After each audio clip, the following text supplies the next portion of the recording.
Olá, tudo bem? Meu nome é Andreila. Eu irei fazer a apresentação do artigo intitulado Panorama da Literatura de Autoria Feminina Produzida no Amazonas, um estudo historiográfico sobre os compêndios de literatura. Tal artigo é fruto do meu trabalho de conclusão de curso, também apresentado na minha licenciatura em Letras e orientado pela professora Dilce Pio Nascimento. Introdução. A literatura amazonense é rica em narrativa com as mulheres possuindo um papel dentro da trama. No entanto, na maioria das vezes, essas obras são escritas por homens, tanto a literatura amazonense como várias outras literaturas, né? E o que nós podemos perceber é que nelas há essa forma estereotipada, essa forma padrão de representação das mulheres, visto que são escritos por autores, por homens, e eles descrevem essas mulheres de uma forma também um pouco preconceituosa. Então, as obras de autoria feminina na literatura amazonense, ela vem fazer esta quebra de estereótipos, principalmente no que se diz respeito às autoras. Como assim?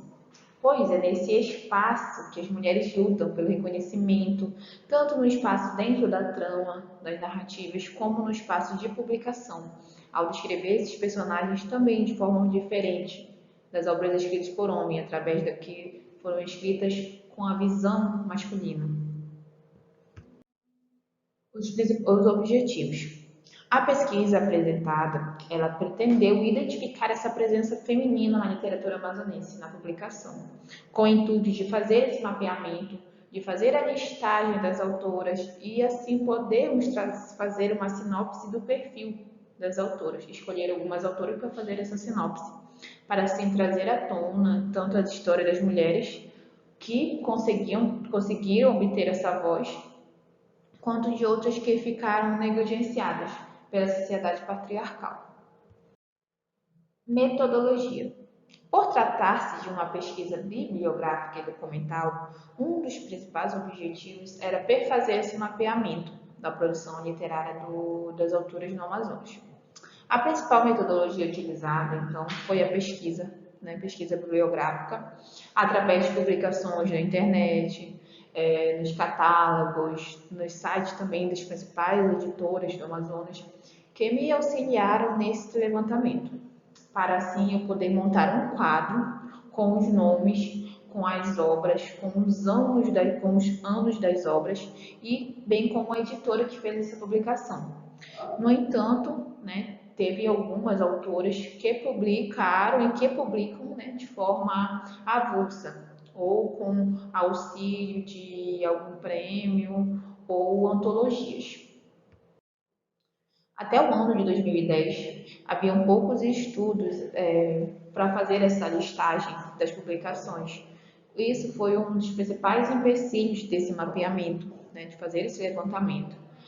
Mas com o movimento ganhando notoriedade, ganhando vez e voz, o meu quadro já pode depois ser montado de uma forma mais expressiva, com um número bem maior de mulheres autoras. Ressalto que o número de escritoras mapeadas pode ser muito mais abrangente na medida que elas publicam em coletâneas, organizam antologias e até mesmo agora e-books digitais. Então, tem muitas mulheres que só publicam juntas uma antologia com 10, 15 mulheres autoras e também em formato de e-books, que a Amazon é uma das principais editoras que faz esse tipo de publicação. Meu referencial teórico. O início da escrita feminina na literatura amazonense ela foi marcado pelo reconhecimento, como aconteceu com a obra de Violeta Branca. E por outro lado, pela invisibilidade e também silenciamento de Ilcia Cardoso, que foram uma das pioneiras da literatura amazonense na literatura do Amazonas, na literatura de autoria feminina. Diante disso, se faz importante trazer tanto a voz que conseguiu ter um espaço como a de Violeta Branca, quanto a de Ilcia Cardoso, que devido a algumas características de suas obras, elas foram invisibilizadas. Como diz aqui Paula, dessa forma, vindo à tona em determinados momentos e contextos, mediante uma necessidade também individual ou coletiva, por razões ideológicas, políticas ou de resistência. É quando o silêncio é rompido para que se ergam as vozes até ali silenciadas. Tanto a de Violeta Branco, que teve o reconhecimento, quanto a de Ilse Cardoso, que teve sua obra invisibilizada. Pedro e Souza também foi um dos que me auxiliaram nesta pesquisa, pois ele diz que a história registra que as primeiras mulheres que enveredaram pelo caminho das letras, tanto as que tentavam fazer algum livro, até mesmo pelo caso de obter educação, elas sofriam esses preconceitos, que mulher não poderia ter esse tipo de acesso e apenas aos homens. No entanto, a experiência vivida pelas mulheres é desconsiderada de valor literário, fato esse que justifica o surgimento em meados do século XX de algumas ações, de alguns movimentos, né, para que as mulheres conseguissem ter acesso à educação, ter acesso a coisas que somente os homens tinham naquele momento, né, para fazer essa desconstrução, na verdade, a opressão e a marginalização da mulher também. Segundo Zolim, que também foi uma das autoras que me auxiliaram, a partir da produção literária de autoria feminina, a noção de representação ela ganha um novo sentido, traduzido em termos de representatividade das diversidades sociais e, em especial, de identidades femininas antipatriarcalistas. Então, sendo assim, as práticas discursivas criadas a partir da perspectiva da mulher trazem consigo novas formas de avaliar os papéis dos gêneros naturalizados pelas culturas.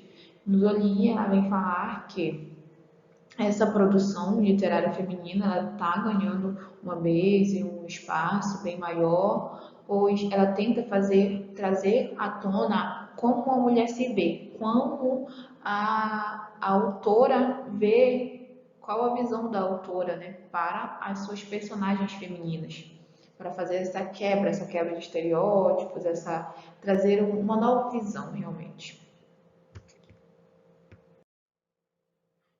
Resultados. A escrita feminina na literatura amazonense, como eu disse, teve as principais percussores Violeta Branca e Ilse Cardoso, trazendo esse legado literário feito por mulheres daqui, da nossa região. Então, as suas principais obras foram publicadas para ganhar espaço.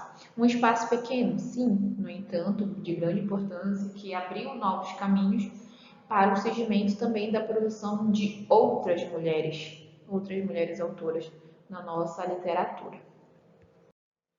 O legado iniciado por Violeta Branca e Ilse Cardoso foi continuado por outras autoras amazonenses que publicaram e que publicam obras no cenário literário atual. Eu escolhi algumas no meu artigo, né, de TCC, como Astrid Cabral, Regina Mello, Francina Lira, Ana Peixoto, Miriam Escott e Lia Minapoti. As principais características delas, elas trazem coisas daqui do cotidiano amazonense, outras representações das mulheres, bem como também literatura indígena, que é a Lia Minapoti é uma das principais representantes de autoras femininas que falam sobre temáticas indígenas. Fazer um mapeamento dessa produção literária, né, quando eu fiz, pois é importante para destacar a presença das mulheres na literatura de autoria feminina, buscando assim informações sobre as obras de mulheres escritoras amazonenses, como foi um trabalho de garimpagem, pois, como eu disse, até o ano de 2010 nós não tínhamos um acervo muito grande de pesquisas sobre isso. Mas já com a união dessas mulheres autoras, nós podemos ver que agora está saindo das sombras as principais produções, né, tendo esse lançamento dessas obras e embasando novas publicações também de mulheres autoras nas principais plataformas e editoras. Considerações finais. Os objetivos desse estudo foram alcançados, pois nós conseguimos fazer a identificação dessa presença na literatura amazonense, nós conseguimos fazer um mapeamento das autoras, construir um mapa com o número diversificado de mulheres autoras e também percebendo que eles são abrangentes, que eles não, podem até ser invisibilizados, não conhecidos, ou divulgados, mas eles são existentes, esses dados existem e tornou-se assim uma pesquisa importante para abrir também caminho para outras pesquisas também do mesmo porte, dar um embasamento para novos estudos relacionados às escritas das mulheres amazonenses, que seguiram, que produziram ou que seguem produzindo também, e mesmo que não publicando, mas há mulheres autoras com um número abrangente e que podem fazer essa quebra, né? Podem fazer essa própria representação de si. As minhas referências, como eu disse lá, foram principal foi a Jolene de Paula, porque ela tem essa dissertação dela, que é a poesia no Amazonas. No meu caso, é literatura amazonense e publicações, né? E o dela também é sobre autoria feminina. Pedro e Souza, que é a Beatriz, e a Joana, que elas traçam as trajetórias de mulheres brasileiras nas carreiras das letras. E Zolim, que lida um pouco sobre a literatura pós-moderna, a literatura de autoria feminina brasileira no contexto da pós-modernidade. E é isso, muito obrigada pela atenção de todos.